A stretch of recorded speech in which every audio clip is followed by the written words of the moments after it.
musician Tailor's Twin and Chevy.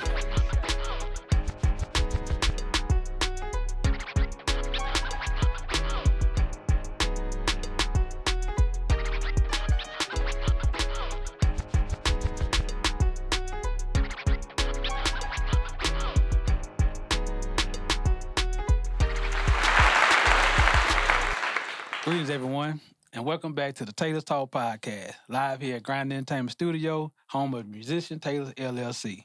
I'm your co-host, Chevy Revis, along with my co-host and co-founder, Darrell Twin Smith. Today's special guest is a Grammy Award-winning audio engineer, dynamic artist, songwriter, keynote speaker, businessman, hailing all the way from Memphis, Tennessee. Yes, sir.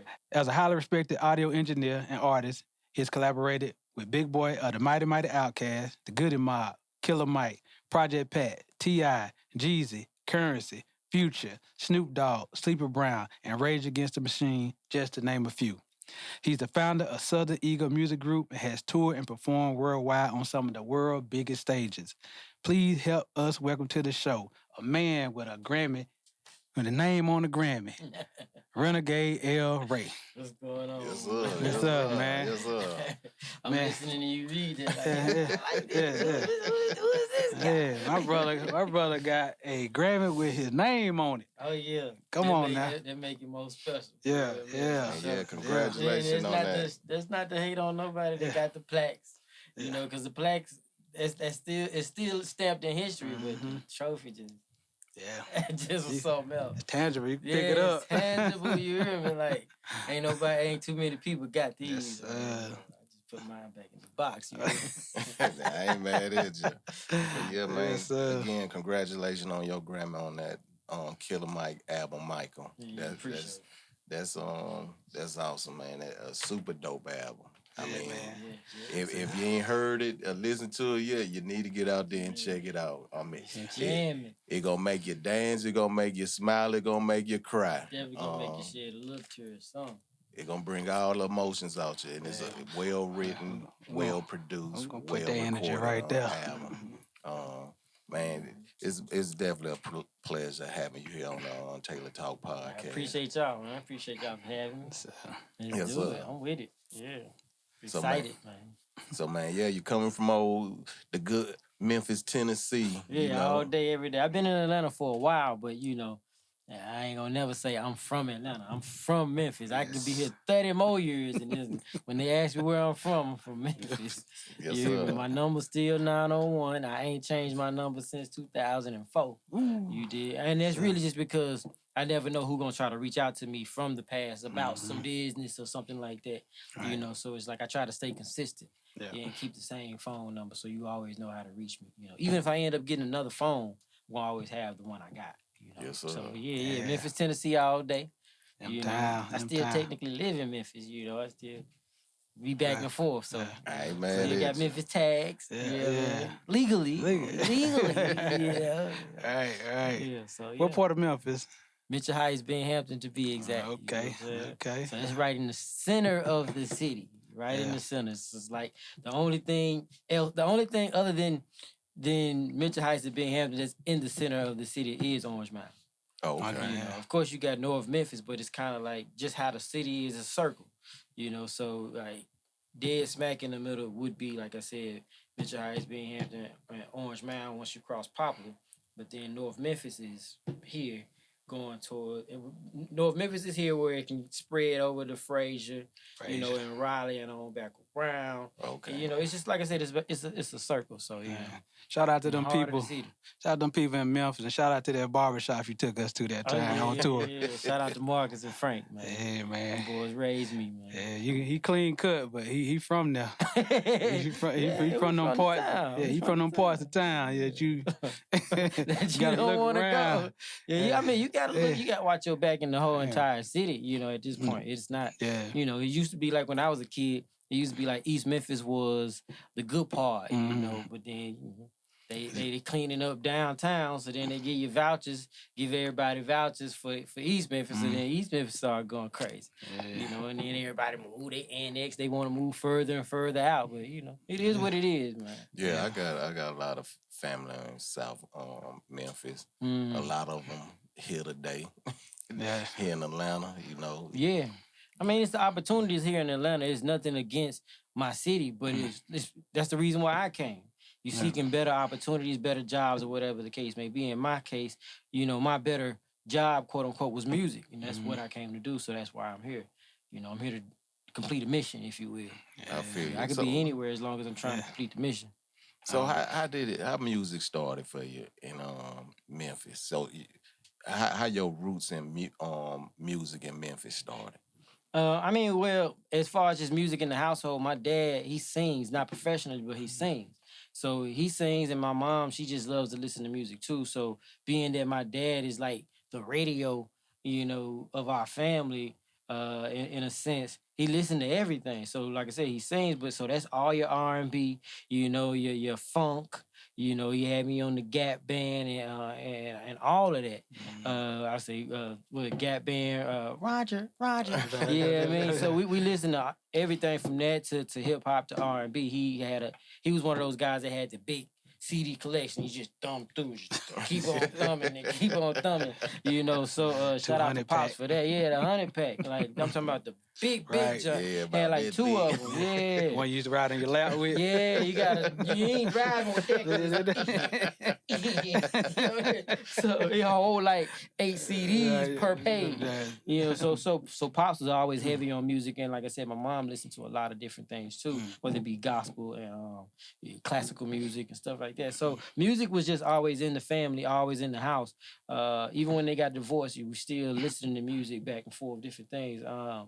As far as just in the city, of course, I grew up in the church, you know, so you grow up hearing people sing, you grow up hearing music, and then just Memphis in itself is a musical city. So, you know, growing up hearing the Project Past, the Gangsta Blacks, 3-6, you know, Ball and G, Tailor, Boo, you get what I'm saying? I mean, 3-6 is Boo, that includes Boo at that time. So anyway, just hearing all of that growing up too, and seeing what's going on around the city, whether it be the bucking, you know, or just rapping, rapping at the lunchroom, and you get what I'm saying. It's music everywhere you go. It's a super musical city, and then you go down to Beale Street, and they playing blues, and my uncle was a blues player.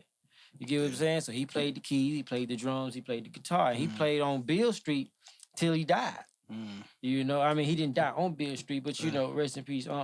David Bones was his name, but he played with the likes of B.B. King and so many others. But he made his living by playing on Beale Street, so he might have been contracted with it, maybe like 6, you know, bars, and he just do that's his gig. Today he with woo woo woo. Just going Tomorrow down the he with woo woo woo woo. You know what I mean? Like, he's going up and down the strip all day. That's what he do. He gonna play at this spot for a few hours, play at this spot for a few hours, and play at this spot for a few hours. Right. And you know what I mean? He lives pretty good too. So just being able to see that in itself is like, okay, we can do this off of music, you know? So that's in a nutshell, even though it's a big nutshell, you know, in a nutshell, that's how I grew up, listening to music all day, every day. You know, we hooping, somebody got some music on. Yeah. You know, so it's just, it was in me. Yeah, Beale Street magical, man. If you ain't never been down there, you gotta go down there. It's just the like you said, the music itself. You just stand on the sidewalk. It's just gonna hypnotize you and just make you move to where it's at. Folks gonna be flipping. Like when I was a kid, folks would be flipping up and down the street for money, and then somebody be banging on some type of drums or something, you know, snares and kick drum, like the band, if you will. You know, so I done seen folks set up shop on Beale Street with buckets and buckets and whatnot, just playing with them, you know, and flipping. It's just like, and these was niggas I went to summer camp with. You know what I mean? Like we in summer camp hooping, playing around, and then summer camp over with, I happened to go down Beard Street and I see my partner flipping. I'm like, man, these niggas ain't playing. Right. They hustling. You get what I'm saying? So start early, man. Yeah. That's how it go. Nah, but the Memphis sound, us being twin, we from Mississippi, so Right. we grew up between the Memphis sound and the New Orleans sound. But of course, when the rap, and people don't realize, of course, and I know you know, Stack Records, Memphis got a lot of history, you know what I'm saying, with Isaac Hayes and all those people. Isaac Hayes Jr., he still, you know, make sure his dad catalog. So Memphis got a lot of dope music. It's a Memphis musician in every part of the world. You can believe that. Everywhere I go, I end up running into somebody from Memphis. You know, it's amazing, you know. And you're right about that. Everywhere. I mean, every state I've been to, even across that water, I always ran to That's what I'm saying. Even cool across the cat water. from Memphis. Yeah. Either if it's a dude or a female, they was all. And I mean, everybody I know from Memphis, they 100. They solid. Yeah. And I know my South Memphis folks, they wild, but I love them to death. They really turn the party up. Turn it up and turn it out. Head out. One of the crazy. One of the two. Yeah. Nah, man, we appreciate that. Yeah, Memphis, like I said, you named out some prominent people, man. Like, I just remember getting the tapes, you know. You said Project Pat, but then they had Gangsta Pat. Right. Then they had the Gangsta Walk. They had all this stuff. You said buck jumping and all this, bucking is just a thing for Memphis. You know what I mean? You can be at the classiest event in Memphis to this day and play some music and niggas gonna get the buck. It can be corporate. Like my shout out to my guy Prep. He's a designer, you know, and he does a lot of different events with the Memphis Grizzlies. You know, he might have a fashion show and he might have designed XYZ jackets and shirts and whatever the case may be. And then they'll have like the whole fashion show, catwalk and everything, showing his designs and whatnot. And at the end, it's over. They hit the Gangsta Black. Gangsta Black. Oh, yeah, Gangsta Black. You know what I'm saying? If you ain't from so it's always funny, especially like when people when Glorilla started blowing up and everybody see them hitting that 1, 2, and then you had the whole world trying to. So it's juking and bucking, it's the same thing. That's what We just call it something. I love watching that video. I got like is it Memphis Juking on Facebook? Yeah. I can sit there and watch that for hours, man. I heard you say buck jump. So buck jumping is that's kind of like that's like the precursor to it. So like you might see buck jumping to get you around the whole room. That go around the whole club. We used to do that a lot as a kid. And then we used to do it a lot like in sports. Like when we getting ready to come out, everybody be buck jumping, banging on the wall. You know when it's about to be a good game when niggas banging on the wall. Yeah, man. That's all. Crunk up in that thing. That's the hype you need. Yes, sir. I love the city, so man. we're back in the late 80s and the early 90s. Not Project Pat, but what's his name? Player 5. They used to come down to Columbus, Mississippi. Okay. They used this is when the 3-6 Mafia used to come first. Then he'll come back behind them, and then that's when I think I was in high school. That's when they were bringing the Gangsta Walk down there. It was wild. You know, we was in there acting a fool in the little teenage club. Crying at me. But it's classic. But we know you as an engineer, but you are an artist too, and you also a producer. So when you start off as an artist, and then you say, okay, like a lot of artists, they tend to want to say, okay, I see he recording, but hey, I want to understand, and I want to do what he doing too. Right. When did that take place for you? My whole thing was making sure that I was valuable. So one of my homies ended up running across a school called Full Sail. And at the time when he ran across the brochures for Full Sail, I was getting ready to graduate from the University of Memphis anyway. So me looking for an out and looking for something else to do because I knew I wasn't going corporate. Even though I was getting a degree in finance, I knew I wasn't going to go corporate, period. So him finding Full Sail was my way out of the city, literally, because at Full Sail you have to get the loan, you have to get the student loan for not only the school but for your cost of living. Okay. You know, because the school is a 24-hour school. Your classes can be scheduled anywhere throughout the 24-hour frame, and you're gonna do 8 hours of lecture and 8 hours of lab every single day. Is it 8? 4. My bad, I'm tripping. 4 hours of lecture and 4 hours of lab every day. So that's 8 hours a day. Yeah. So that's a 40-hour week. You get what I'm saying? So you typically don't got time for work, even though a lot of people do work and hustle on the side. Of course, you got to. You know, I ain't gonna say you got to, but I would recommend it.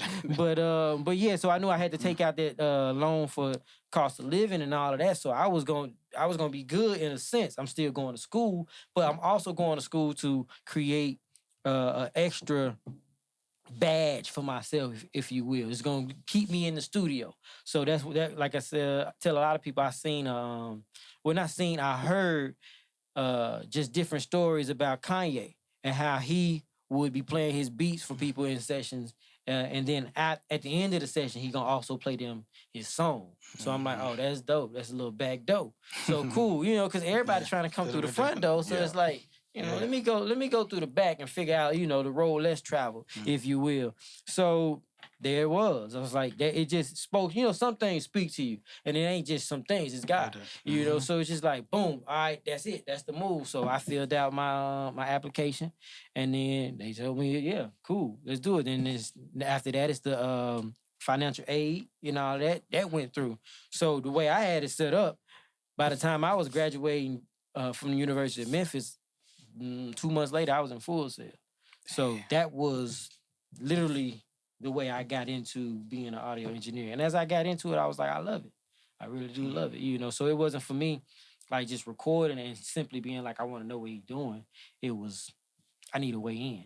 So I need a way to make sure I'm always valued and I'm always needed. Once they kick all the artists out, you know what I mean? How do I make sure I'm always in the room? And that's what it was. Right. That's dope right there. That right there, I think a lot of folks need to hear because some of them don't understand. Some folks, they focus just being an artist, and then they don't. I ain't gonna say it's a ceiling being an artist because we know, me and Chevy know personally, and you probably do too. A lot of artists that we don't hear no more, they overseas still getting that money. Could be, yep. Because a lot of, I feel American, they throw their artists to the trash. They throw their artists, they trends, everything, music, you know. That's why, like you said, overseas, they'll pick it up 10 years later.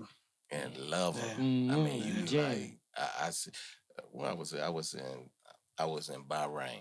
It's a little island in Gulf on the Persian Gulf. When I say OT Jennings was over there killing it. That's hard. He was going from Bahrain, Abu Dhabi, Dubai.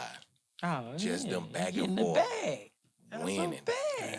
So that man still ain't got a full album. He just been killing them with singles. With the singles, yeah. He was. I mean, every time he performed over there, it was, the line was down the street. That's hard. They trying to get in there. They hear him. That's hard. And that's when it was what's that one song he had? Getting to the money. Yeah, that one. And then I said, and I'm coming from the States. I was like, okay, I ain't heard that song in a minute. Right, but he getting to it. He was selling out. That's all that matters. But yeah, it's good that, you know, how you navigate through the music industry, and it's definitely it ain't for everybody. Yeah, I know it can make you or break you, and I think a lot of folks don't understand. And I know, me hearing you and hear you talk, the main thing that you always do, you put God first. And I think that's what a lot of them don't. They look at the trends. They look at, okay, he doing it, she doing it. I'm going to do what they do. But instead of saying, okay, God guide me through these treacherous streets of the music industry, because I seen some foolishness. It's a lot to take in, and it's a lot to be able to watch and see. So you need some sense of guidance, if you will, and that ain't a guidance that I mean, God could put a person in your life that can guide you like that, but like dealing with the music industry and just the entertainment industry in itself, that ain't normal. You get what I'm saying? Yeah. So you need some antennas to a higher power for real, because it could get dark. You know, especially as you become that guy. You know, it can really get dark, and as humans, you know, a lot of humans, we can start being subject to our own egos. You know, so I pray a lot. Like I said, I was raised in church, but I needed to stay close to God because it's just like I got a temper problem. Not as bad as I used to when I was younger, but it's still there, you know, and I still got to pray on it every day, you know, every day, for real, for real. So even to be calm as I am now, it's because I still pray about it every day. But I say all that to say, having the temper problem that I had, you know, and folks trying you, it's like, really, I'm finna off this nigga, God. You know, so it's like, having situations like that, and then me struggling as an intern and different things like that, it really led me to God even the more. It's like I gotta hold on to this, because if not, it's gonna get real ugly for me and everybody else. So as that grew even the more, I started realizing, like you just said, how much I needed God to navigate me throughout the industry and what's going on. Because like one of my mentors told me, you can't fight everybody. Shout out to John Fry. And he was like, hey man, you can't fight everybody. You know, so that's just what it was. And then that was right after that's right after I got into a fight in the studio. You know, so it was just one of those things that kind of happened over time, and I started seeing, you know, what your parents put in you. So shout out to, you know, they say you train up a child. So, you know, it's a good thing that I was trained up to hold on to God, because that ran me right back to it. It get to a point being, you know, like I said, as an intern, you're not making no money sometimes, and you out here hustling in the street trying to just be able to stay in the studio and figure out how to keep the lights on and all of that. And then it get to a point where it's just like, I just need to touch the dough. I just need to get to, I don't even care if I missed the sermon. I just need to touch the dough, you hear me? And after that, as like I said, as I grew stronger and stronger, in God, not religion, my antennas was just always, you know, I see stuff, you get what I'm saying? And because I'm from Memphis, I peep anyway. You know, so then it's like, that just take my Memphis game to 1,000, because now he's showing me, you know, and I have premonitions and all this stuff. I can go in deep about it, but it's like he's showing me different things all the while. So it's like, okay, so then it's like, you know, sometimes you be like, oh, this is deja vu. I seen it. Like, oh, that's what I saw 3 months ago, a year ago. You know what I mean? So it's like, it's not like, oh, this is deja vu. It's like, oh no, that's what that was. Oh, you know what I mean? And then I could go deep. I could go deep into different premonitions. Like, you know, some we call like it Sixth Sense. Yeah, it's like the Last Supper. You get what I'm saying? When he said, one of you will betray me. It's like that. It's like, Before the one of them niggas. One of them niggas. You know what I mean? But what's the crazy about it is you always wrong about which one it's gonna be. It's like, you, I didn't see that coming, right? You know what I mean? So it's just like I said, but you need them antennas. So like I said, walking through this valley of the shadow of death, if you will, because music is so, entertainment in itself is so exciting, right? And we love it because of what it brings us. It brings us that euphoric feeling, and you know what I mean? It gives you a rush when you doing shows and you're in front of a bunch of people and they rocking with your talent and all of that. But it's still dark. You get what I'm saying? So you gotta navigate that side. I'm trying not to go too deep. No. You know what I mean? But you need that in a nutshell. I'm gonna round it up by just saying you need those extra set of antennas, that sixth sense, that third eye, if you will, to be able to, you know what I mean? Okay, not that though. Oh, yeah. I totally agree with you. I would say this here. I used to pray God, let me get in this music industry. And this when I'm young. And as I got older, I started seeing, I said, I ain't know I wasn't ready, but he knew I wasn't ready. That's the part too, because I started realizing that too. You know, at the time when you're younger, you like, what's going on? Right. You know what I mean? Like, what? Yeah. But like you said, when you look at it, when you look back as you get older and you get mature, you start realizing, oh, I would have blew that. I would have messed that that's up. What it. I would have messed that church's money. You hear me? Yeah, I think I would have been way. I would have had about 30 kids, bro. All of that. And I was like, I sat back and I said, okay. I said, I see why. He said, hey, this ain't for you right now. You can go get this money in his army. I'm finna. He whooped me. He whooped me in the army. He humbled me in the army. And then when it was a time to open the door for me, that's when I felt, I said, okay, I see.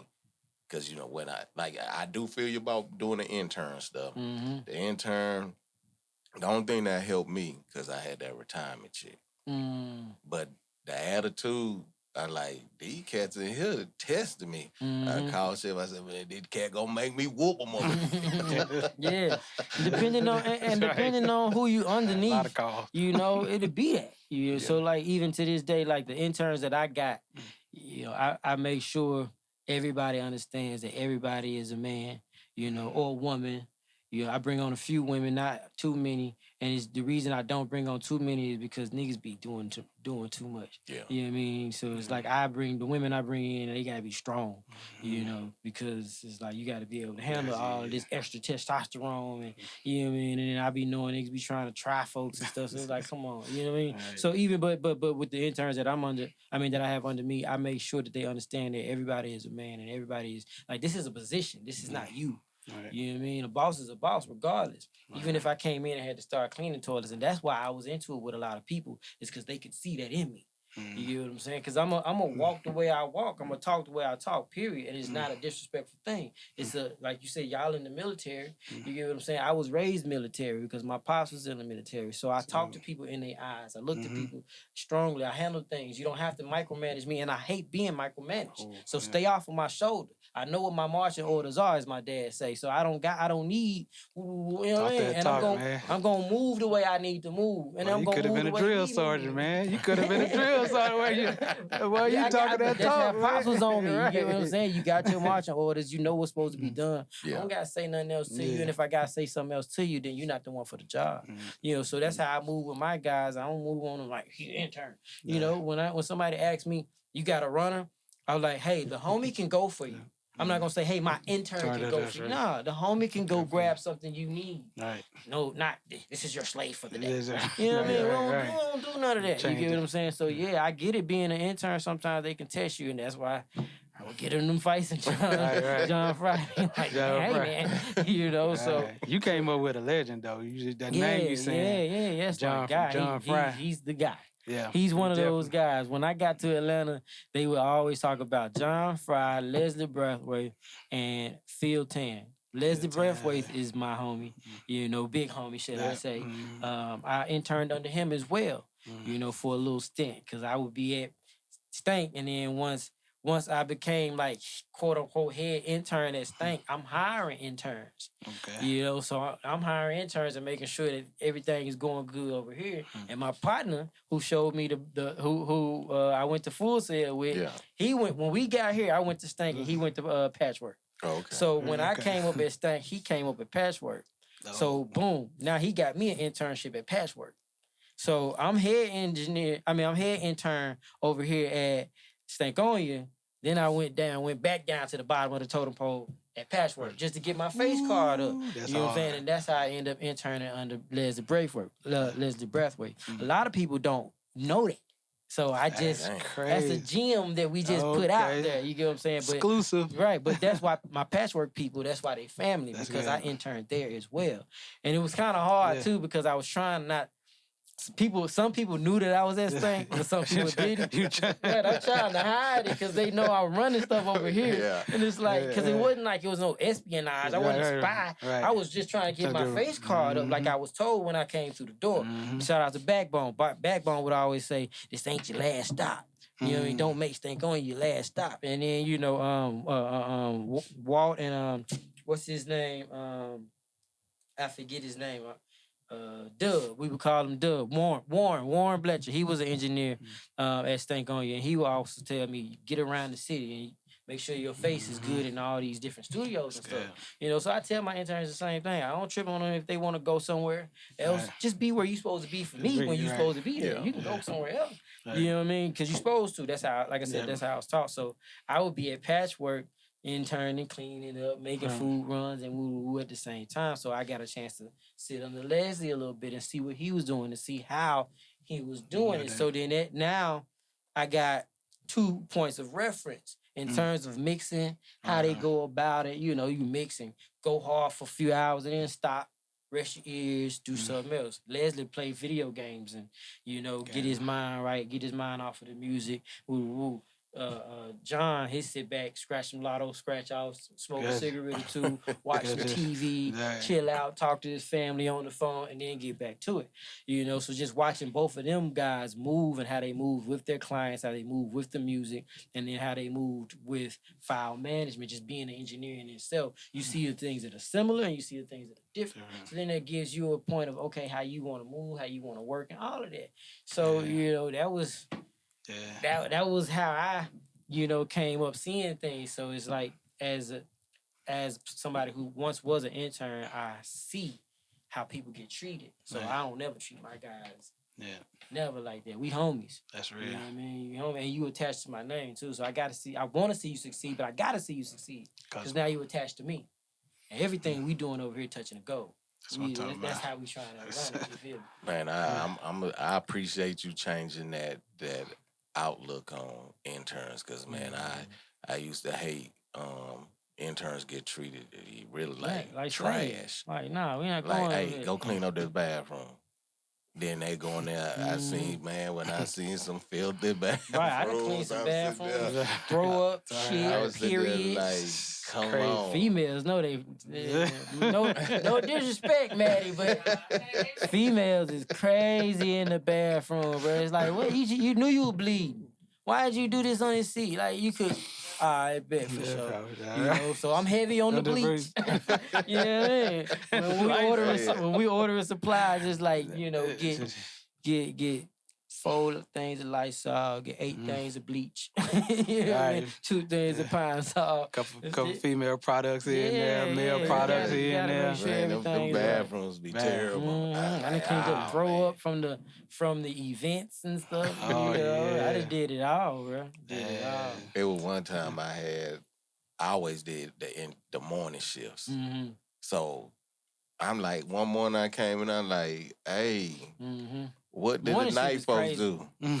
So when I said I had to clean all 3 rooms, and I'm sitting there like, I said, I see why some of the equipment ain't working. You got blunt ashes and feelings everywhere on the board. I'm like, hey, I went to the owner. I said, man, this is why your stuff ain't working. I said, you have to make sure them guys ain't putting all this stuff in your... I said, I don't even know why you let them smoke in here, personally. I just recently stopped smoking and stopped the smoking and stank on you. Oh, people hate me for it too.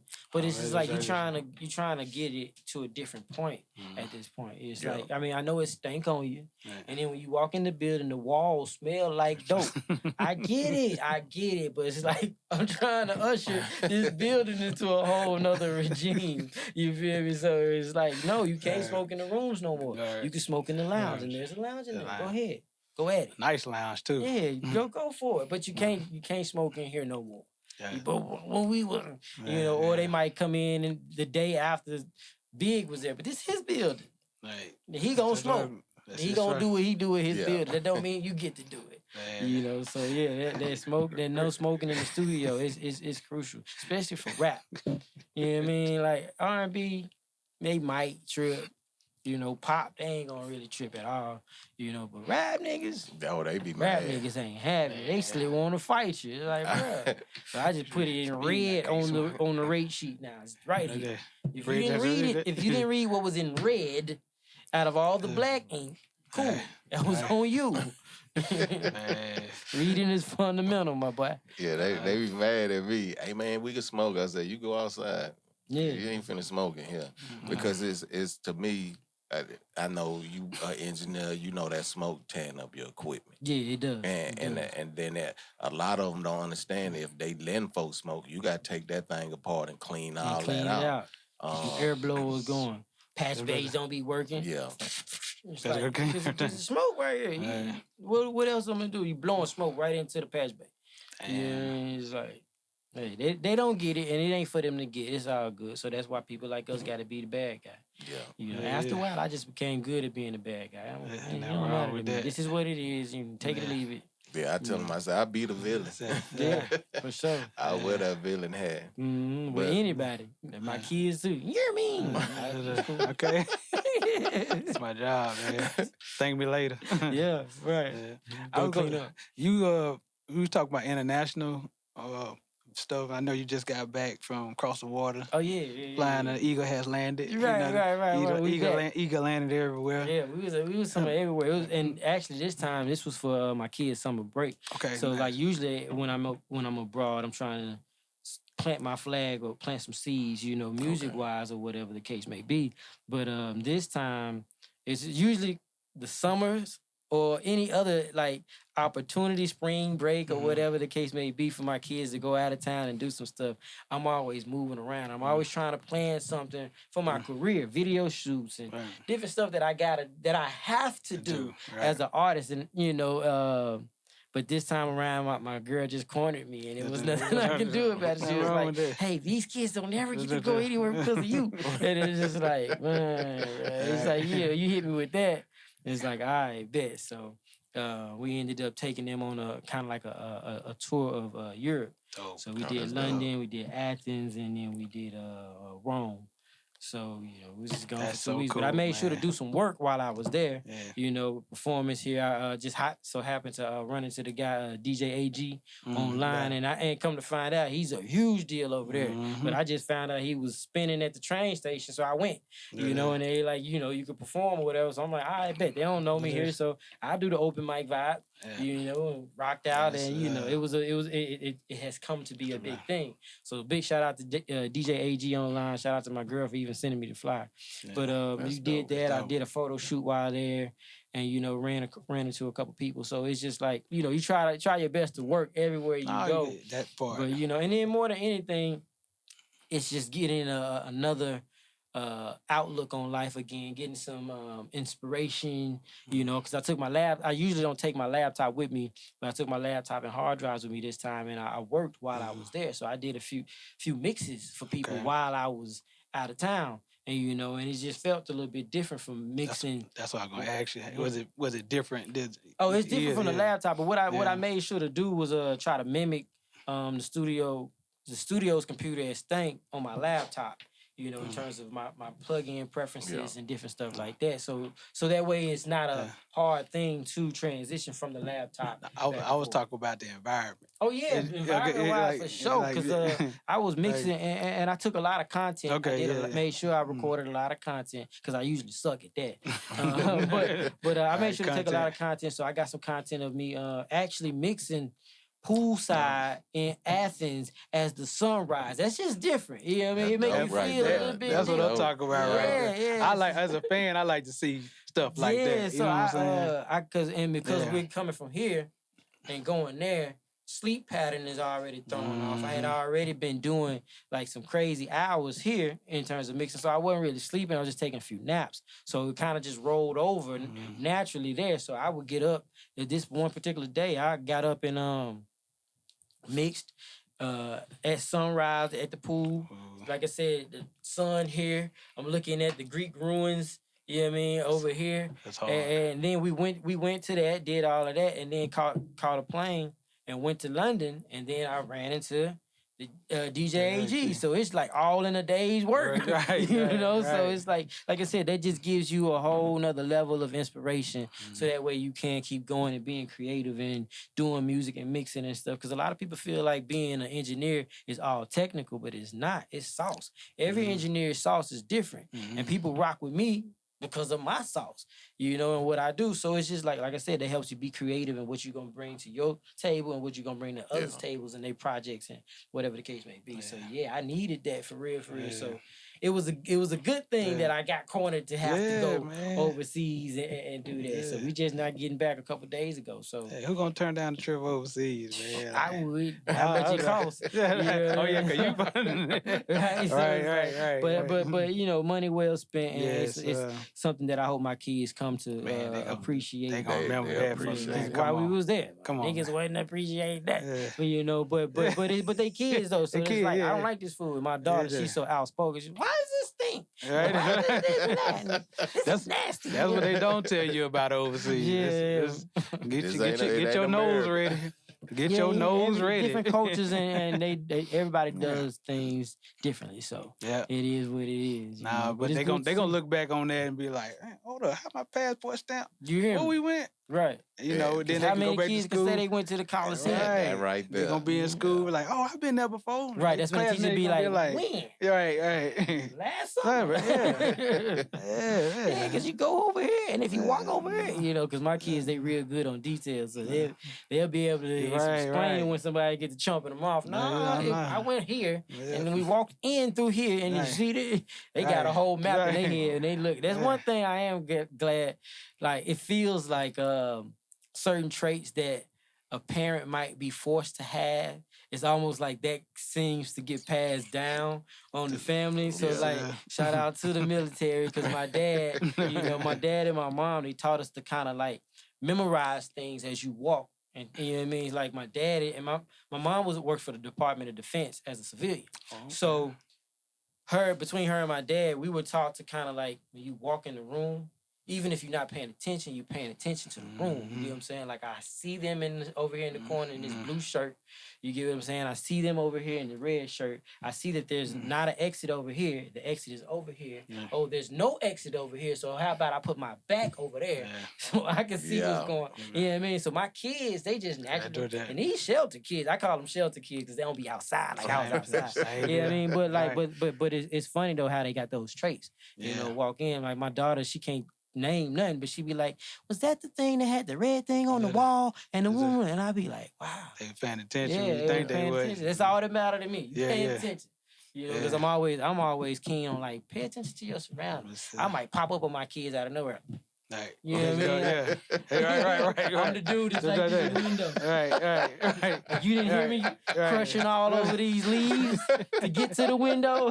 Like, you know, pop up at my girl window, car window. Like, test your system. Everybody got to know what's going on. Right. Look in the mirrors or something. You feel me? But yeah, so it's dope that my kids got that sense of navigation, you know, to be able to see things and memorize things, almost like a photogenic memory, you know.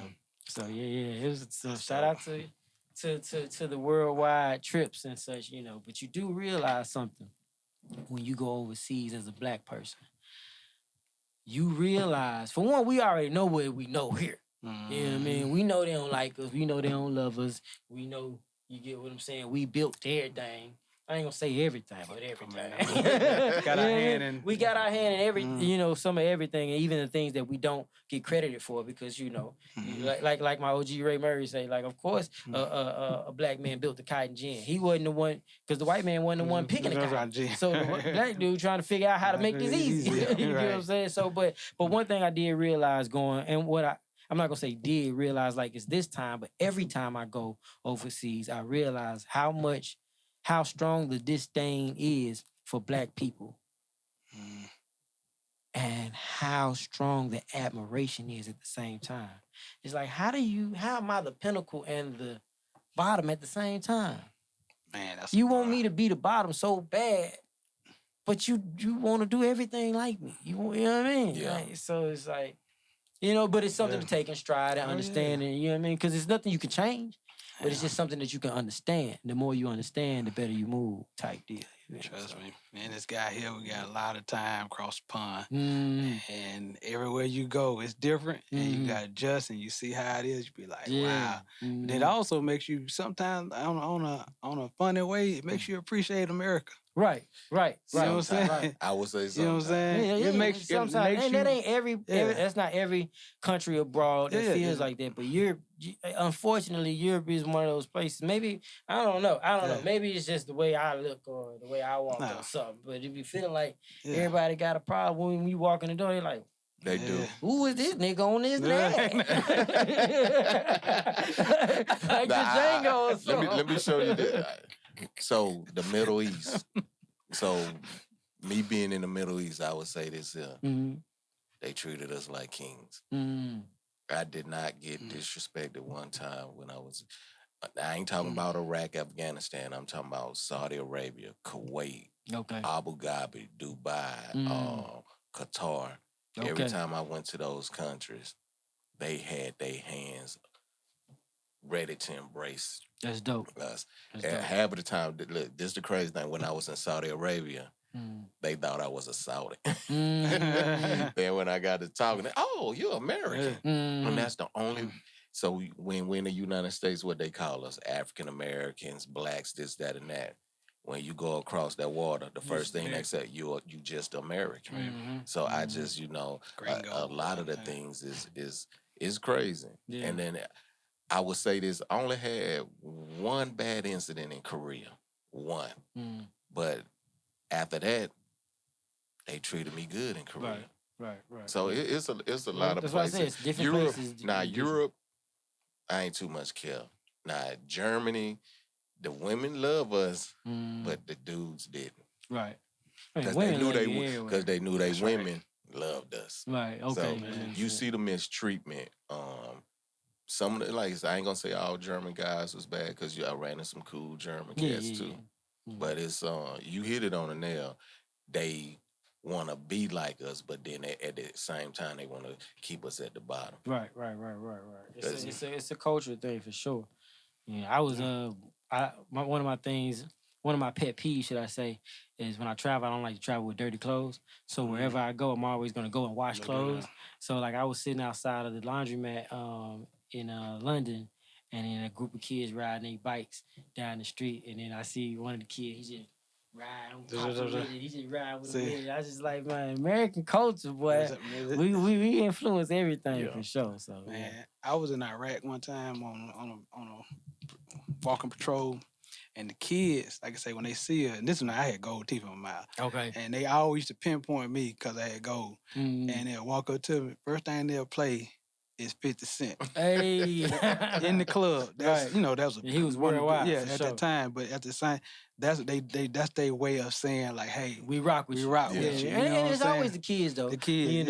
The older people, they're stuck in their ways. Yeah. So, it is what it is. Because I was in, when we were just in Italy, different older Roman people might have been kind of like rough. Like I walked into one shop and I was just trying to get some pastries or something for the kids for breakfast. And one of the dudes, he asked me, was I ready? He asked me, like, I could tell this what he asked me. In Italian, I don't speak Italian, but I could tell from the hand language and the gestures. And I just let him know I'm looking. He was like, okay. So then I stepped up to the counter and I was kind of ready to go ahead and order after I took my pictures and sent it back to the kids. And, this is what y'all want. So I'm getting ready to order. And then I step up to the counter. He asked me, he's like, yes. He did say that. And then I said, I asked him something about pancakes. And mind you, they got a sign outside that say they do pancakes. So I asked him, so I see a sign outside that say y'all make many pancakes and woo. He just looked at me. He looked at his homeboys. And he just went back to what he was doing. I was just like, damn, he don't speak English. So then there was a young lady that walked up right after that, and she started talking to me. And then I was like, but I was talking to him. She was like, oh yeah, but I can help you. I was like, oh, he must don't speak English. And then she just started talking to me. So then he was as I'm talking to her, I'm sitting here thinking, did I offend him? Because I know, like when you're in Paris, they get offended if you don't at least try to speak French. Yep. So I was like, damn, did I offend him? That's what I asked her. And when I said that, he looked. So I'm like, damn, this nigga know English? So I was like, did I offend? I got loud at that point. Did I offend him by not trying to speak Italian? Because I don't speak Italian. And then she was like, no, he speaks English. He can hear you right now. I walked out. I'm not finna spend my money with you. You know, but he's older, right? But then a few days later, there was this pizzeria spot right across the street that I happened to notice. I went in there, and these guys are younger. It was man, I wish I could remember the name just to shout them out. But these guys were younger. They was my age, of course, but they weren't like 60. You get what I'm saying? But they was younger, and I think that particular day, I had my chain out because I try to keep my chain tucked and stuff. And folks thinking you got money. You know what I mean? So anyway, I happened to have my chains out, and they just embraced me. But this is a younger generation. They embraced me. They got me right with everything that I ordered, and everything was cool. They cracking jokes, you know, and everything. So it just show you the generational gap. You know, the old folks, they want to be stuck on their ways, and they still feel how they feel about us. But the young people, like you said, they listening to the music and whatever the case may be. And it's all cool. They understand the differences, but they understand the similarities too. So it'd be cool, but it's just like... When you travel, you just deal with them old folks. You know, it's somewhere. Sometimes they had a bad experience with some of our young people too. I can't knock that. You know what I'm saying? I got to think about that. I had to put that in perspective one time too. Like somebody that came before and acted a fool, right. And then now they think all of us act like that. I can't knock that. I'm gonna say this though. I can't knock that. And this is what I experienced in Korea. It's not sometimes they experience from us.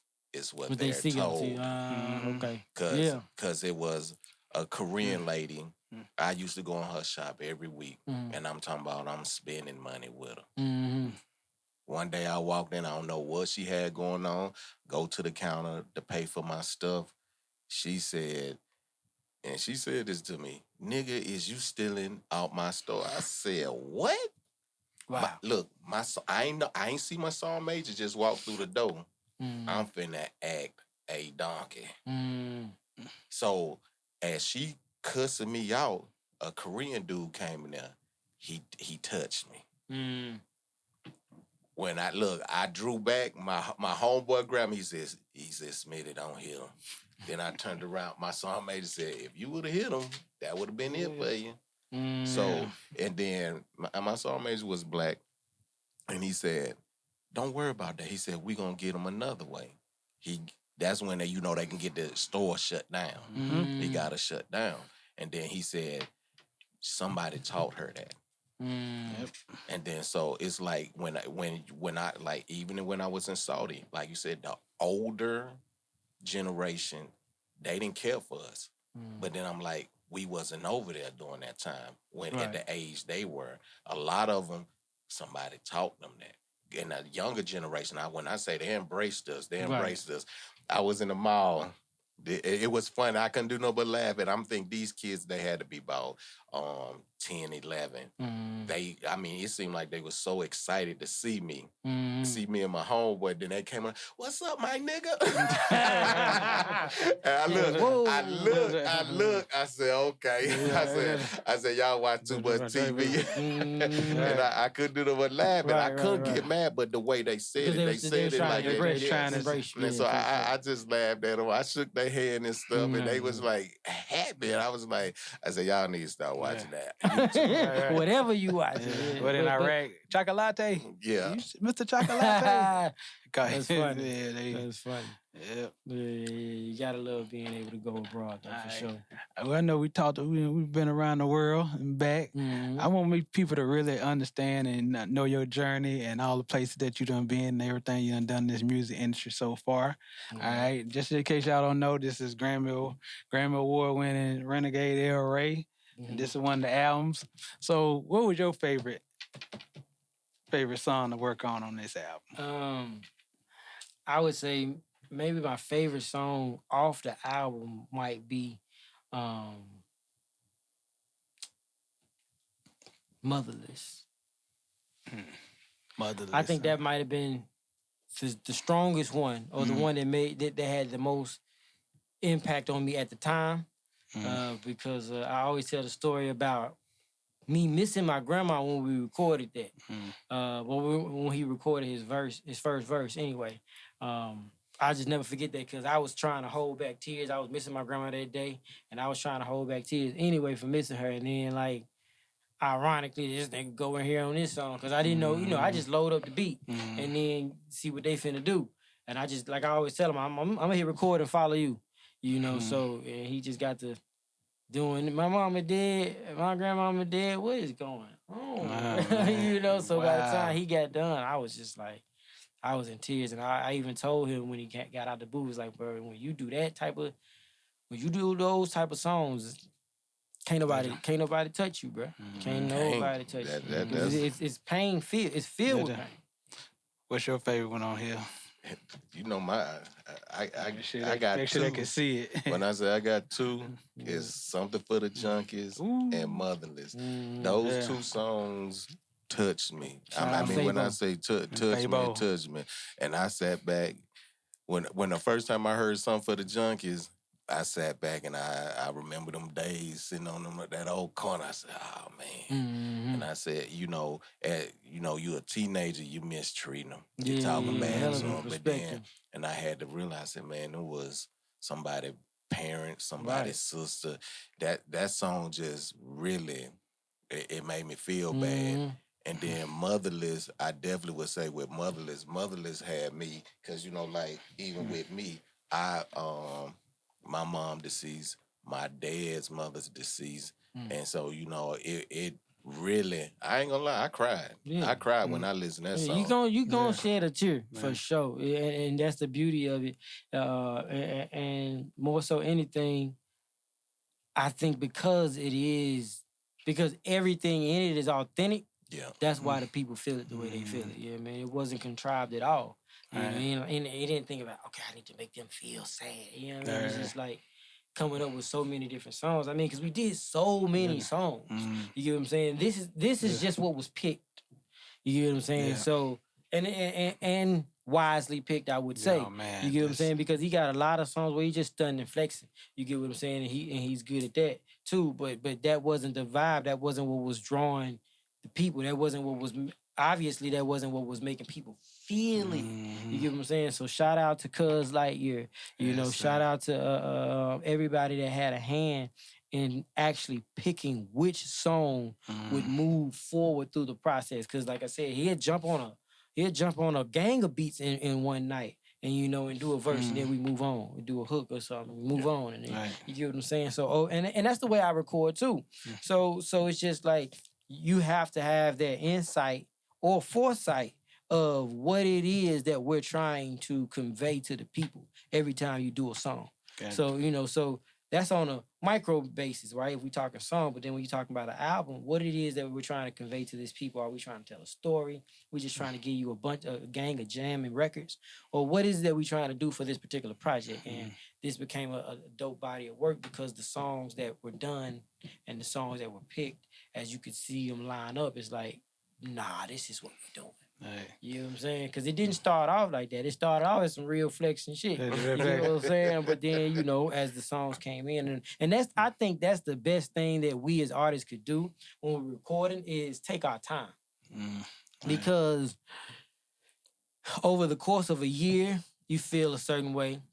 Over the course of 2 years, you feel a certain way.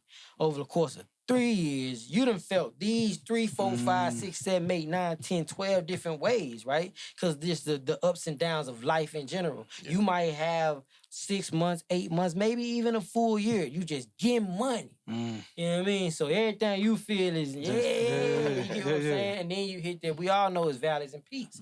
And you gonna hit that no matter where you are in life and no matter where you are in your profession. So, you gonna hit that peak, and then boom, when it's valley time, now you feel a certain way. And whether that valley makes you aggressive, that valley makes you reflective, or that valley makes you real down in the dumps. As an artist, the best thing we could do, what I was taught.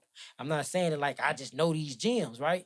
The best thing that we can do as artists is to keep recording, keep writing, keep creating through all facets and phases of life. And that's when you get stuff like this.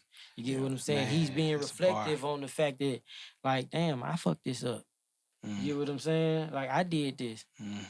When I'm trying to think of the exact line that he said, when he was basically like, as he reflected on it, it was him. He realized that it was him. He was the reason. I'm the reason that I failed. You get what I'm saying? Right. So these different things come out in the music. You get what I'm saying? I was on Shed Tears, one of my favorites. Tears, exactly. That's one of my favorite one. Down by Law, of course. Down by Law was hard. Then, of course, you know, Something for the Junkies, of course. Yeah, man. I would like to say this is probably one of the most well put together albums in the last 10, 20 years. You know what I'm saying? Definitely. Like one of the ones you just put in and just roll. No skips, that's man, at all. That's a trait that I think we all learn underneath Yoda. You know what I'm saying? Ray Murray. Shout out to Ray Murray. We learn how to jump in between the music. You know what I'm saying? You jumping in between the music so you can really be in tune with the music, because just being on top of it don't do that. You know what I'm saying? You gotta really be in there and sauce with it. You get what I'm saying? And sometimes that might cause for you to make the song this way and then reconstruct and deconstruct the whole thing and then build it back up this way. You know what I'm saying? So it's just like, you know, making a body of work is just that. You making a body of work. It's like a Michelangelo. You know what I mean? I just, speaking of going to Italy, I went to the Sistine Chapel and just the Vatican, and we had a guide and he was explaining everything. I'm like, oh man, this is crazy. You know what I'm saying? The detail that they're putting into these paintings, and like you don't know that guy over there in the corner is a portrait of him when he was 20 years old, and everybody else is this person. You don't know where they getting these faces from. You get what I'm saying? It's the same thing. So you taking every little bitty detail, every microscope, and that's one thing. Like I know Kanye going through his thing right now, and he's like erasing all the good he did almost. So I pray he get back to on his square, but. When I worked with Kanye on Donda, one of the things that I definitely always picked up from the jump was his attention to detail. It's like he's like he taking a microscope and zooming in. Like that snare has too much this on it, or let's get another snare. You know what I mean? How about we do this instead of doing this with the drums? Let's do this with the drums in this section. And then when we get to this section, you get what I'm saying? So it's like, I only worked with him for like a week or two. But like the whole time, I'm like, nah, he wild. He this way. You know what I mean? He's on both ends of the spectrum. But like make no mistake about it, the man know what he doing. You get what I'm saying? So music-wise, that helped elevate me. So I'm just like, man, I ain't think about that. As I worked with him, I went back, the project that I'm getting ready to drop now, shout out to Brilliant Mac. After I worked with Kanye, I came back and said, man, delete all the drums. Delete all the drums, bro. Mac like, what are you talking about? Look, delete all the drums, bro. We need new drums. I need new everything. You know what I'm saying? These sounds ain't strong enough. Like, play that melody with this. It's because you're looking at a microscope, and I'm like, my whole thing is, does it compete?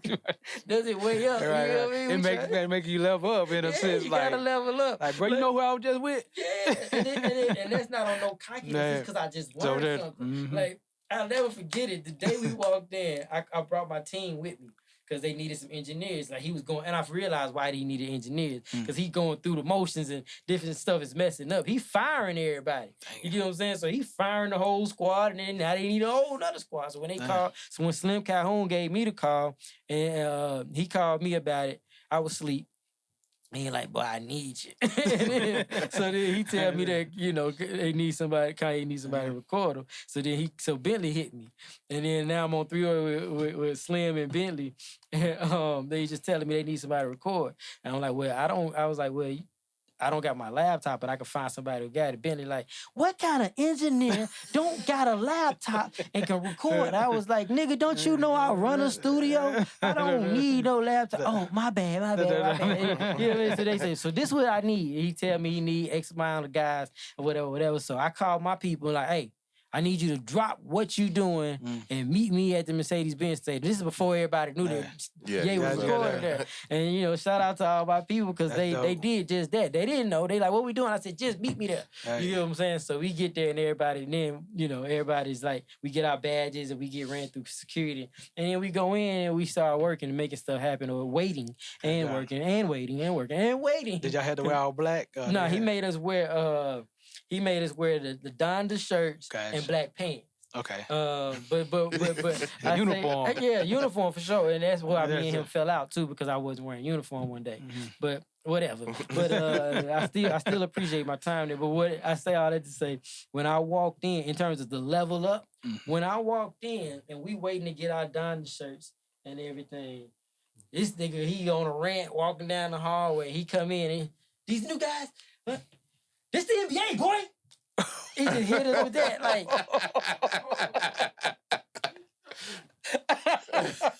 I'm looking like, you know what I mean? I'm looking at my nigga now. You know, shout out to Kelso, passionate, and shout out to Kelso. and Reek, CEO Reek. I'm looking like, you know, we all like this nigga tripping, you know. But in my brain, I'm like, but he right though, nigga. This the NBA. We not regular engineers, and we not recording regular people. We don't work with regular people on. I mean, we do. We work with regular people, but I'm just saying on a regular basis, we work with the elite. So nigga, this the league. You know what I mean? And it actually made me feel a little bit stronger within myself because I just look at what I do as some regular shit, but it ain't. No. You get what I'm saying? But when he said that, I was just like, hey, baby, you said it to attention, like, what the fuck pressure on you. What's gonna go on?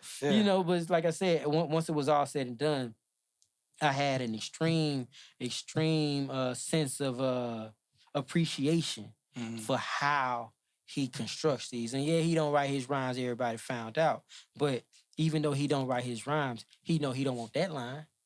And I know I don't want that line. Nah, we gonna put this together and put this with that. And you gave me a dope verse, but let me say it like that.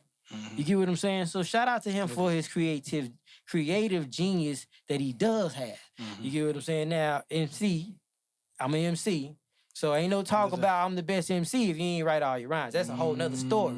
But in terms of putting together bodies of work, this is what we talking about, right? Yeah. In terms of putting together bodies of work and having attention to detail, I learned so much from him, and then I learned so much from Ray. So this is why a person like a Killer Mike, who is Dungeon Family, you get what I'm saying, and a person like Cuz Lightyear, who has been around Dungeon Family, you know, this is why they have those inputs that they have and why they go about it a certain way, because it's the attention to detail. If you're making the Sistine Chapel, that's gonna last for years and years and years to come. Bars. You hear me? It gotta be what it gotta be. Yes, sir. That's dope. That's just how I be looking at music these days. So my bad. I tend to go on and on. I got one more thing on that. All right. So this man, like I said, he's done worked on a lot of albums. He an artist himself. We also got to bring up this too. Oh yeah. Boomerverse album, Big Boy. Shout out my big brother, Big Boy. This is one of the ones. I'm not even saying slept on. You didn't get it, you just didn't get it. Yeah, you know but it's still available. Yeah, it's still available. Yeah. Screaming. We actually got this man was on tour. You know what I'm saying? We went crazy. Yeah, he went crazy on that tour, right? Went crazy. It's like I say, the hard work, him being an artist, running stank on you, you know, as an engineer and management, everything. It's a lot of work that he has put in. That's why it's well deserved. And that was the first album that Big let me do the entire album. That's dope right there. Kill Jill. Yeah, y'all know the songs. Yeah, don't get it twisted now.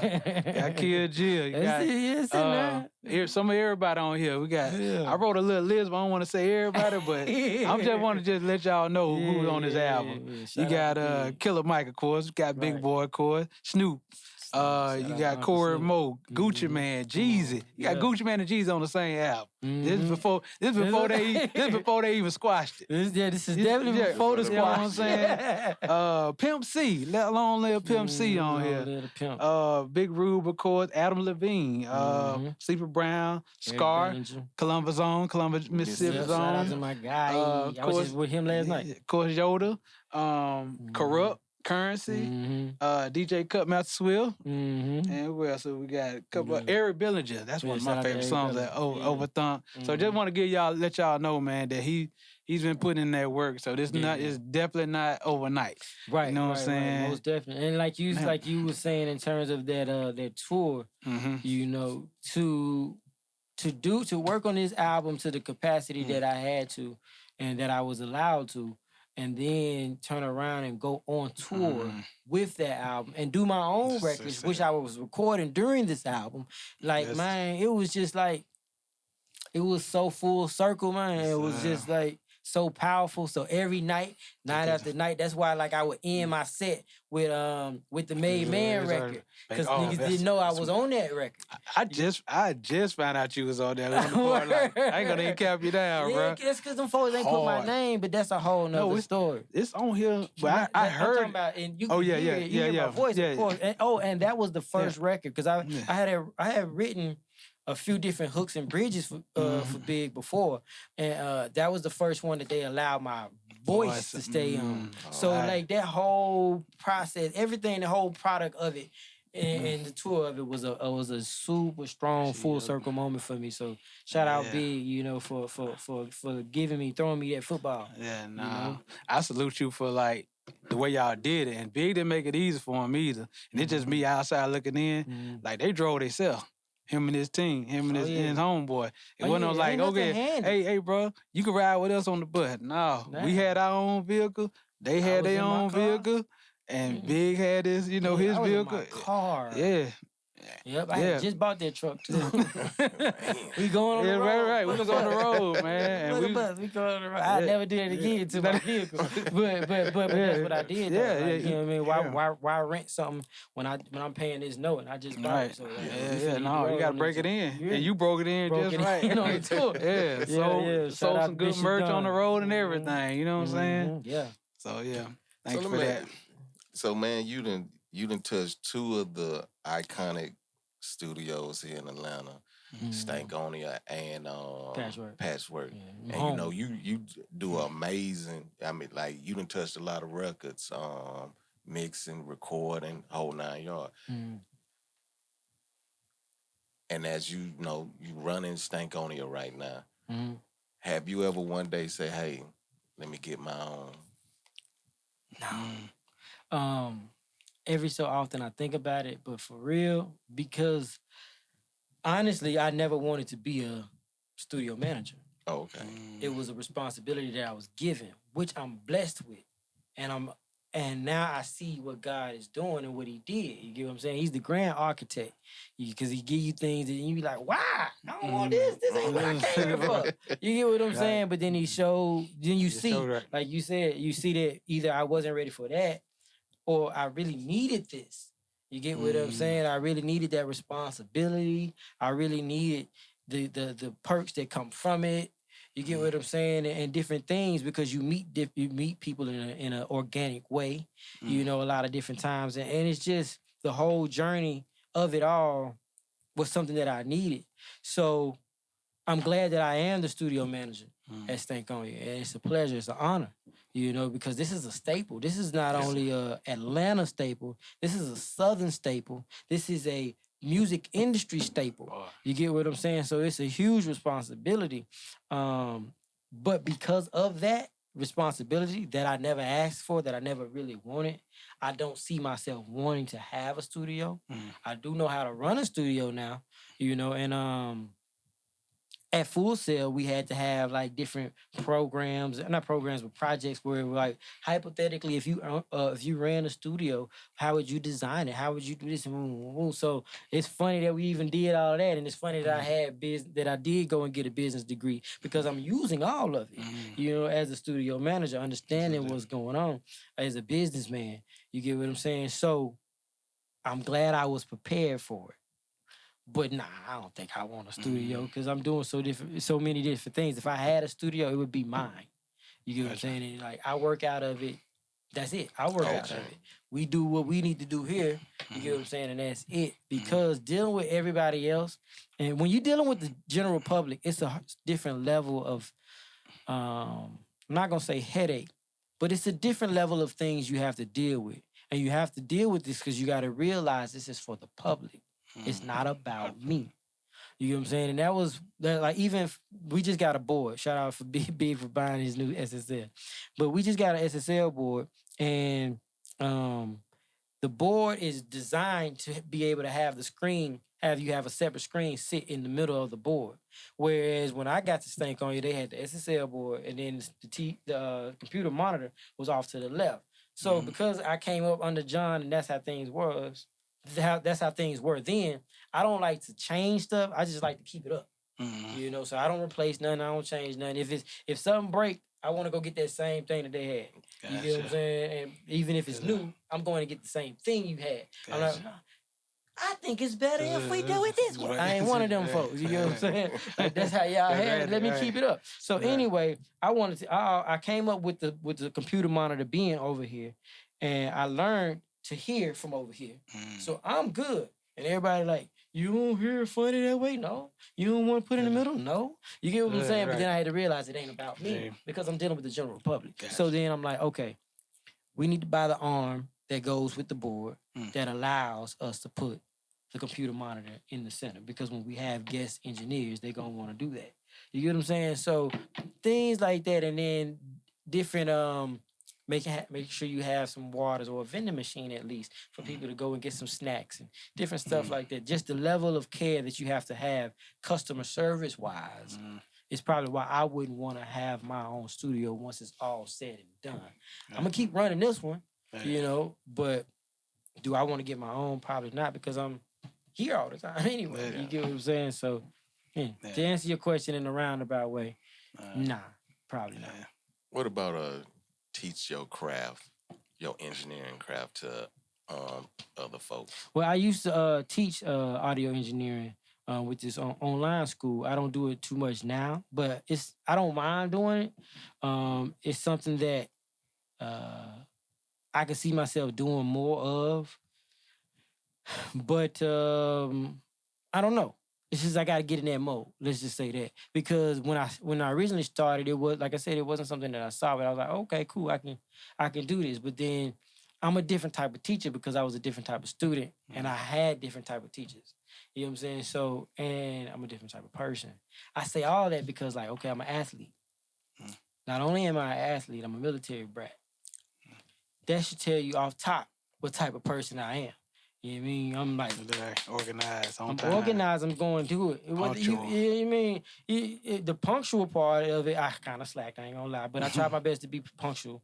But in terms of making sure I'm on point, that's never gonna go anywhere. And then making sure it's like, hey, this is it. Do this, and you get what I'm saying? Get it. You got to figure it out. So I ain't soft about how I approach things and how I approach people, because I'm an athlete and I'm a military brat. You get what I'm saying? So the way I teach is the same way. And the way that the information was given to me was the same, fast paced. Yeah. You know what I'm saying? I went to Full Sail. So it's like you have 2 classes every month. You get what I'm saying? After that month, you pass those and you go to your next class. You go to your next class before you even get your grades for the first one.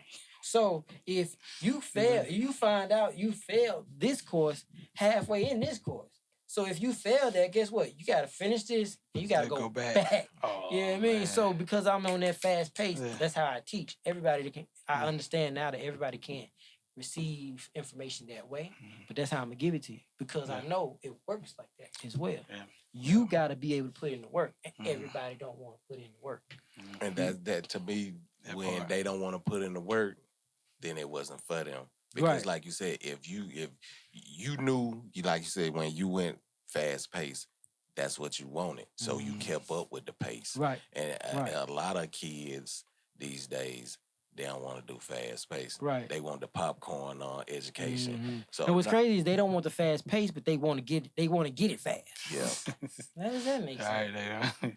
So Cause they gotta be able to keep up with the industry. The industry is right. fast. Everything is fast, like, you know. But like the key to audio engineering and the key to learning anything is repetition. So, but especially something like audio engineering, for one, you have to learn the basis of it. You got to learn signal flow. Yeah. A lot of people don't teach you signal flow. So after you learn signal flow, you understand what's going on. Then now, the implementation of the knowledge has to be repetition. You got to keep doing it and keep doing it and keep doing it so you can understand what's going on. And like I said, people don't want to do that. You don't want to go home and spend your off time doing that. But when you on a journey like this, ain't no off time. Especially when you learning something, there's not an off time to the learning curve. You just ain't. So you got to be ready to sacrifice and put that in there. And those that's not, then it falls back on the professor or the teacher.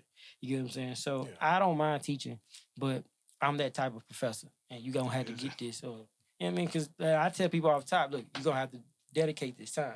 Did you do your homework? Did you? Because I've seen homework. Right. Homework meaning, look, this is how you do this exercise. I got an exercise that I created, and I run them through that exercise, and then that's your homework. Go home and do this X amount of times, because once you come back to me the next day, I'm gonna add something to that. And so if you didn't do your addition like you was supposed to, when you come back to me, we learning multiplication. Building block. No, I feel you. It's building you didn't blocks. Catch it. I can't help you. Because now we on multiplication, and then you still trying to figure out your addition. You get what I'm saying? And guess what? The next day we doing division. And then the next day we doing algebra. So you never learned them formulas? Come on, bro. I told you what you was going to need to do, and you agreed to it. So, I'm cool with teaching, but just understand that it's gonna be you finna put them through. Yeah, put them through it, and then I'm gonna make. But the flip side to that is I would make sure that I'm there, that I'm available, and that I'm putting in the work. And that's the other part of why I'm like, I'll do it. But there again, do I want to keep attaching myself to people and attaching people to me? Because all of my students that I taught, I told them, this ain't a one-time thing. Me and you are connected for life now. You can call me whenever, forever. That's dope. Whatever we need, we in this together. You get what I'm saying? Because I want you to succeed. Like shout out Passion. Passion, she works at the studio. She's one of the engineers at the studio. She was one of my students. She's a Grammy Award-winning audio engineer at this point now. That's dope. She got a Grammy for, assisting on Michael. Shout out Kelso. He's somebody that worked under me. You get what I'm saying? That sat right next to me. He wasn't my student, but you get what I'm saying? So we're tied together forever. And I'm going to make sure when I win, you win. You get what I'm saying? So that's the flip side to that fast pace and that hard nose. Do it. Figure it out. And you don't have to figure it out alone, because I'm right here with you. You get what I'm saying? But you do have to do your part. It's called leadership, man. That's what we call you're leadership. Yeah. You got to be able to right there with them. Yeah, you set the example. You set that example, and then you expect them to follow that example, because like you said, it works. You're gonna always be there when they need you. Always. So I think that's the only other reason why I probably why I didn't mind falling back from teaching, is just because it just became a lot. Yeah. And everybody say they want it, but they don't. Hey, it gotta be demanded. I got a question. Like, I know it's probably gonna sound like a crazy question, but just that's the way my mind works. I know athletes, they put insurance on like their legs, their arms, and stuff like that. Like, you think engineers should like put insurance on their ears and things of that nature? I never thought about it, but it ain't a bad thought. Cause y'all are constantly either listening to stuff loud, or low, whatever, isolated. You know what I'm saying? I'm because of that. I'm the lame guy that's gonna go into the concert with earplugs. Right. I'll be right there. I can hear it. It's super loud, but let me get these earplugs. But that's your money maker. Right. But that's what they taught us that in school. They told us always have earplugs when you go to a concert. Yeah. Because they blowing it at certain dBs for so long, and you can't do nothing but have that ring. And then once you hear that ring, and that ring go away, 9 times out of 10, that ring ain't gonna come back. That particular ring, you might get another one. We got some ring called tonight. Right. I got a different ring. You know what I'm saying? But once you blow those ear follicles, them just don't come back. That's what I'm saying. Like if that's y'all profession, and it's like, damn, man, how can I protect myself? I never thought about it. It might be something I look into, for real. We getting a little conversation for hours now, but it's still, I think about that type of stuff, Yeah, that's a wonderful question. It wasn't a dumb question. Crazy. It's one of the things, too, what I do. I do get my hearing checked every year. It's not like how we did in the Army. It's like the way you just beep, beep, beep, beep. No, I went to the one where you have to repeat the words and everything. I went into that in depth, hearing test. They call them start with an O. No, it's still an audio hearing test. No, I'm talking about the doctor. It's like the nose, throat, and ear doctor. Oh. I say, hey, orthopedic, something, yeah. I hit them, I need a hearing test. I don't want that VA. On the podcast, I don't know. Yeah. I don't know their name. I don't know. I know what you're talking about. Yeah, it's like an ear, nose, and throat doctor. I always call them the ear, nose, and throat doctor. Yeah. But yeah, I had to go all the way up to Smyrna to get that hearing test. And then I was like, when I got in there, I like, she said, you gonna repeat every word? So I said, I don't gotta do the beep, beep, beep, beep, beep, beep, beep. She said, no. It's gonna tell you say some words and the words be real faint. They want to see can audible to you. Yeah. So can you comprehend what you're hearing? And I'm like, oh. I said, why the arm ain't do that? Nah, they used to have us. You go to sleep in them hearing test. You been there. You like dee dee dee. So I look. One time I was in. I used to hit and they know you cheating. Yeah. Come back. They say, hey, number 2, you stay afterwards. You failed the test. You was pushing the button when nothing was playing. Like I was like, man, I was lived on a cop in Iraq where we got 6 rounds a day and blowing up in our ear. You think I can really hear that, bro? Come on, man. Like crazy. So, yeah, man. Appreciate you. No, appreciate y'all, man. Sure, definitely appreciate you even being here, man, and Grace in there. I'm talking about from the Army. Oh yeah, we know. Yeah. No, thank y'all for the support. And I tell my dad, I tell my dad that all the time when I just get to thinking about different stuff. The kids got to go to the doctor. I got to go to the doctor myself, and I got to pay a bill. I just hit my pops like, man, I appreciate you. That's so dope. All them months gone away because you going in the field and different stuff like that, and then to find out what he had to experience or go through, endure is the word I was looking for. What he had to endure when he was in the field, like they had, because he was in communications. So like he was like they might have to dig a foxhole or whatever and be in the foxhole for a few days, or you know what I mean. He's trying, and then just the fact of him learning how to communicate, how to run wires and run cables and different stuff like that. But he's gone 2-3 months at a time, you know, and I just know my dad is in the field. That's all I know. But I ain't know what he was going through. You get what I'm saying? For me to have these benefits when I get sick and I just go to the doctor. Right. You get what I'm saying? Not knowing it's a crazy bill behind it. You get what I'm saying? So like I said, I go to the doctor sometimes and I'll be like, man, I just wish. That's hard, man, that you appreciate that. I text him and just be like, thank you for that. Because you ain't want to do that. You know, but you did it because you had a family. Yeah.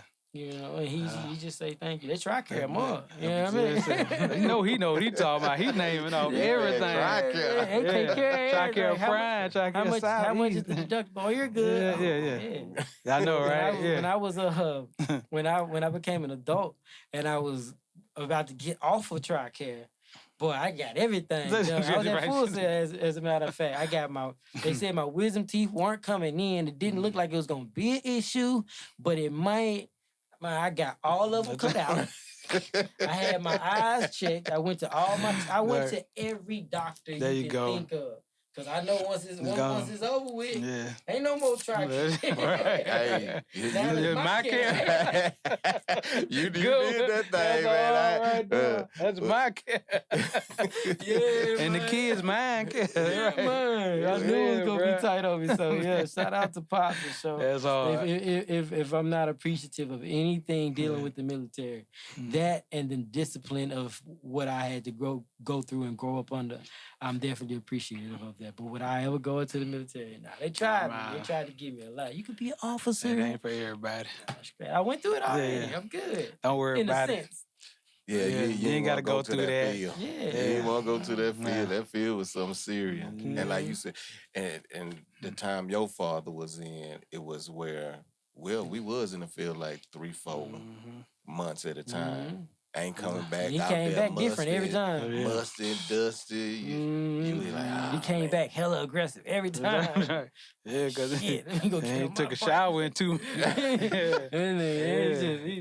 Oh, yeah, eating RE, he stopped up from eating out MREs and all kind of. You What's just crazy is y'all had to eat that, right? and y'all wanted. We I know. wanted to eat Yeah, it. I know. Pop come back Trust me. with the spaghetti in a can. Right. We want to eat that. That's crazy. that is all my friends like, man, my dad them. They used to be like, yeah, It was kind of good. yeah, like, yeah. He ain't bringing nothing in. Like, man, I don't even want that in my car. It was kind of good, but and then like because of that, like I can eat cold food and it's nothing to me. Right. My kids, can you warm it up? No, eat that. Don't eat that. I was trying to make them Try comfortable. try to change them. Nah, that's dope, guys. well, yeah, man, it's like I said, it's definitely dope having you here, hands down. And it's you know, I got a couple more questions for you. Okay. What's your favorite plugins? Well, I do have a sponsorship with Waves, so Okay. Waves is definitely part of my favorite plugins. You know what I mean? But I do love Waves, though, for real. So shout out to all my people over there. I love when I'm doing my drums, I love using the SSL plugin because I love the SSL board and just how it sounds. Ironically, because of that, I don't use the SSL board that much unless I have to. But I don't use the SSL board when I'm EQing, specifically because I want to be able to go back and change stuff if I need to. Okay. That's the only reason. But but I fell in love with using the SSL and how it sounds, and the SSL plugin sounds like the board. You know, the only thing is it might be just a little bit more oomph that I'm going to get because the signal is actually running through the SSL. So for that, I might get like a SSL lunchbox if I was to do my own like little setup, like you were just asking me. But I would say one of my favorite plugins, Waves-wise, is the SSL plugin. And I love R Compressor, the Renaissance package in itself. But like in terms of in my chain, I got the R compressor. Like I said, I use SSL on all drums. What else? SSL? I mean, Waves wise. It's so many of them, and I use them as tools. It's not something that I'm gonna use every single time because I cook to order. So when I'm recording, when I'm mixing, I'm using what I think would go best at the time. Because I also use Mac DSP. Yeah. So shout out to them. You know, they ain't hollered at me yet, but I do use them religiously because I love their EQs. Shout out to Safari Pedals. Big shout out to Safari Pedals because they rocking with me heavy. But I love their products. You know, their Lion Master, I use that religiously. But I only use it on certain things, like I said, because it's all tools. So it's not meant to be used on everything, in my opinion. Shouldn't use the same thing because everything requires something different. But I really love Safari Pedals and like the different packages that they got to offer. So if I was to say anything, I would say for me right now, I'm heavy on Waves, I'm heavy on Mac DSP, I'm heavy on Safari Pedals, and I'm heavy on Isotope. Okay. You know what I mean? So but not everything, because I'm not the plug-in guy per se. I use what I need to use at the moment. Other than that, everything is me recording it in right. You got to be recorded in right. I always tell folks, like, record it in right so it's strong regardless. If I take off all these plugins, because that's the equivalent to having an ugly chick and you dressing her up. You get what I'm saying? You can make any chick look fine. We've seen it. At this point, we adult men, so we've seen it. Yeah. You might have went to school with a bird. You get what I'm saying? But she was a bird then. She couldn't. She was a child. You get what I'm saying? But when she became an adult, she got a job. Awesome. Now she can. You know what I mean? Now she can buy her own clothes. She can get her own hair done. Wham. You get what I'm saying? So now she can make herself look better. But it's still what it is. You get what I'm saying? No matter what, you take all that makeup off, you take the weave off, you take the heels off. And now she's still a bird, but she cool, but she's still a bird. Same thing with the music. If you don't record it in right, it ain't strong like it should be. Once you strip that audio of the plugins, it might be horrible. You get what I'm saying? So though I'm not a plugin guy, if I was to say, like you asked me, what are my favorite plugins, that package of plugins that I said, I can rock out all day, anything. I just started mixing film, so I even use that on film. You get what I'm saying? It's just especially Waves because they have a excellent package of like noise reduction and different stuff like that. So big shout out to Waves on that because the way some of these folks record.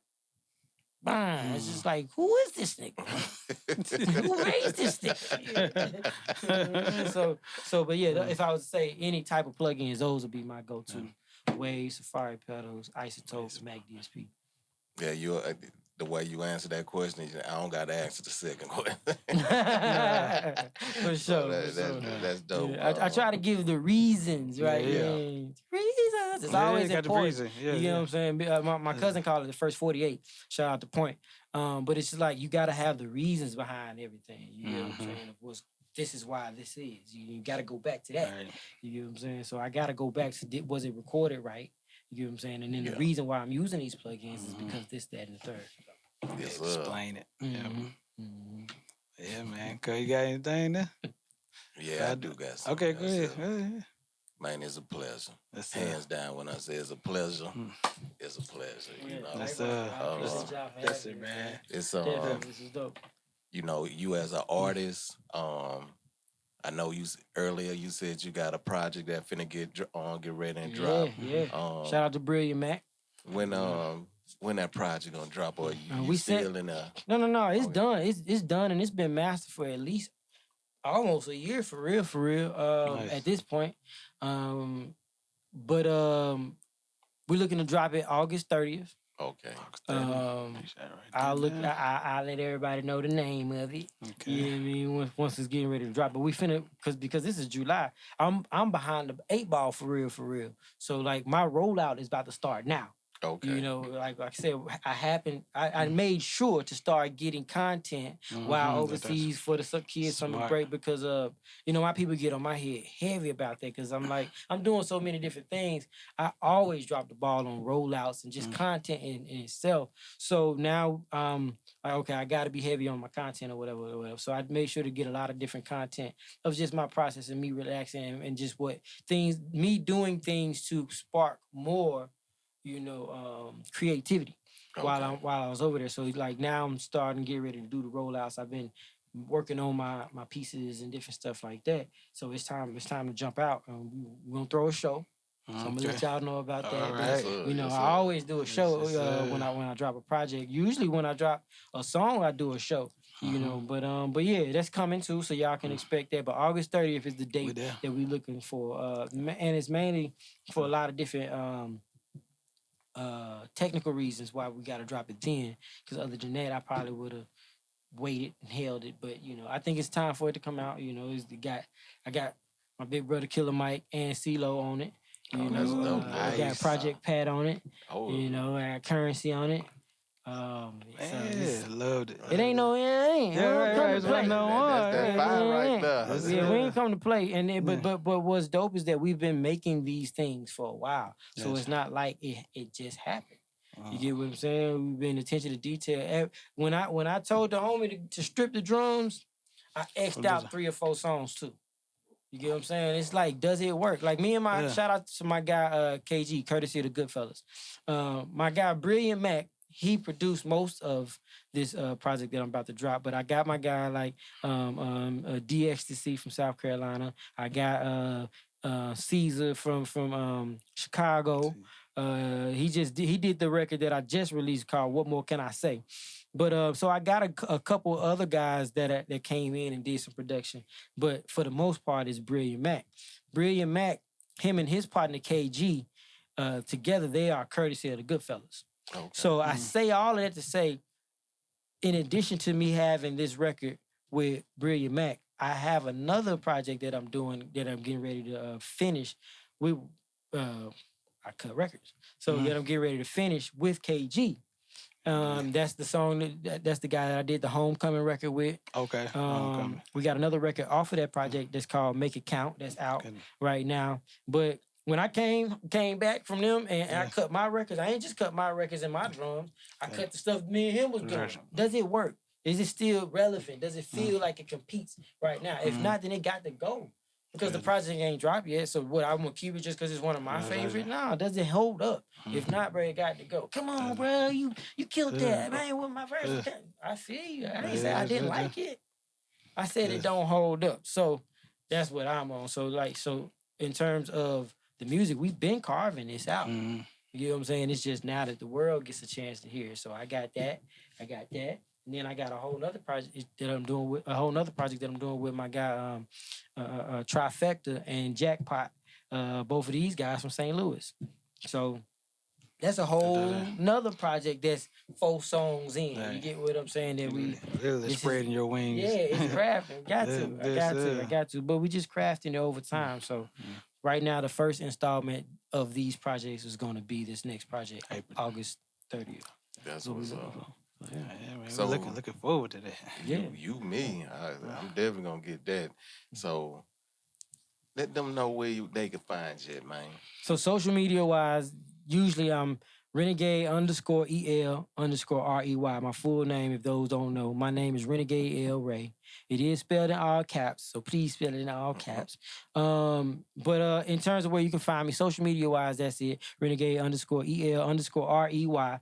As far as the music, you can find me usually on all platforms, like the iHeartRadios and the Pandoras and of course your main jumps, which is your Tidal and Apple Music and Spotify. You can definitely find me on those. All of those for now. In a minute, we're gonna take back our power. But for now, that's where you can find it. I plan on doing the vinyls and all of that. Maybe even CDs, just because I grew up with CDs. And so it might be dope to, have an actual CD instead of the CD burners that I used to do, and we used to write on them. We got a little bit more professional when I got with a guy that used to press them up. But even then, that was just like a piece of paper just pressed up on. You gave me a thumbnail. Drive. You see, I still got the that was the merch drive. that we used to sell on the road. The thumb drive that had the project at the time. It had a bio and it had a video on it. Come on, man. Come on, I still got mine now. You been on it, bro. We've been pushing. Merch game been beneficial. Beneficial. Shout out to Chevy on the merch game. He got me right from the jump. Like, you don't got a bag? Where you gonna get the people just a shirt in the hand? I ain't think about it. You don't gotta hang it or hang your merch up, right? I thought I was good with just folding it up right here. No, man. It's the presentation. They wanna see it. It gotta look like a stove. Women like the shop, so you gotta hang it up, make them feel like they're at the stove. When I got back home, I went and bought hangers and put them just in the merch box. Because Chevy said that, and I made sure to have some bags. You get what I'm saying? Because Chevy said that. It made all the sense in the world. I'm big on if it sound right and if it feel right, then that's what it is. I ain't gonna argue with right. That's just foolish. I really appreciate it. That's what's happening. Yeah. So you can find me everywhere. And anything else, just Google it. I know that sounds arrogant, but I'm sincere, and just Google it because you never know, where I might pop up at whatever you're looking for. You get what I'm saying? I'm somewhere everywhere, and I'm blessed to be able to do a lot of different things. Oh, you good, I just got on my IMDb. Okay, so all right. Yeah, so in the film game, we trying to stretch out. You SAG now? Yeah, Okay. I ain't SAG yet. Okay, But that's gonna come that's too. coming. Yeah, that's but the IMDb, so I'm getting my credits up one by one with these films and short films and different things that we mixing. So yeah, nice. Google. Man, you're not arrogant. You blessed. And when I say God got His hands on you, because you do not come off arrogant. You don't come off with no ego. You very humble. And when I say, and that's coming from the heart, hands down. And I appreciate you. So when you say Google, y'all Google him. That's what you gonna do, and you gonna find him. And when I say very, he'll be coming to an area near you. The eagle will be landing. Oh yeah, I'm gonna pull up somewhere around you, man. Come rock with me. You gonna be glad you did. Renegade the show is El crazy. Rey. The show is crazy. All cap, but he ain't cap. You hear me? No Yes, cap. sir. No cap. Yeah, bars over there, man. I used to flow a little bit. Yeah, man. I try to bring it out here now and then. When it's needed. Yeah, when it's needed, Country man. boys. You know what I'm saying? Country Okay, boys. that's a song. That's an inside joke. I got that. Yeah. Won't be coming out no time soon. Won't be coming out. Listen, man, we appreciate y'all tuning in. We appreciate you, my brother. You know how it is. You ain't even got to go long detail. You know what it is with us. We appreciate y'all tuning in with the Tailor Talk podcast. Kenpo, what else they need to do? Hey, we need y'all to go out there, subscribe, like, and share. Mm-hmm. And thank y'all for tuning in to the Tailor Talk podcast. Show.